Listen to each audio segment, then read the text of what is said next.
അതറിയണമെങ്കിൽ ആദ്യം ഇന്ത്യ എന്താണെന്ന് നീ അറിയണം. അക്ഷരങ്ങൾ അച്ചടിച്ചു കൂട്ടിയ പുസ്തകത്താളിൽ നിന്നും നീ പഠിച്ച ഇന്ത്യ അല്ല അനുഭവങ്ങളുടെ ഇന്ത്യ. കോടിക്കണക്കായ പട്ടിണിക്കാരുടെയും നിരക്ഷരരുടെയും ഇന്ത്യ, കൂട്ടിക്കൊടുപ്പുകാരുടെയും വേശ്യകളുടെയും തോട്ടികളുടെയും കുറ്റരോഗികളുടെയും ഇന്ത്യ, ജഡ്ക വലിച്ചു വലിച്ച് ചുമച്ച് ചോര തുപ്പുന്നവന്റെ ഇന്ത്യ, വളർത്തുനായ്ക്ക് കൊടുക്കുന്ന ബേബി ഫുഡിൽ കൊഴുപ്പിന്റെ അളവ് കൂടിപ്പോയതിന് ഭർത്താവിന് ശാസിച്ച് അത്താഴപ്പട്ടിണിക്കിടുന്ന കൊച്ചമ്മമാരുടെ ഇന്ത്യ അല്ല. മക്കൾക്ക് ഒരു നേരം വയറുറച്ച് വാരി ഉണ്ണാൻ വക തേടി സ്വന്തം ഗർഭപാത്രം വരവിൽക്കുന്ന അമ്മമാരുടെ ഇന്ത്യ.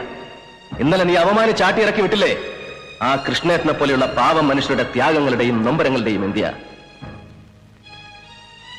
ഇന്ത്യ എന്ന മഹാരാജ്യത്തിന്റെ സോൾ, ആത്മാവ്.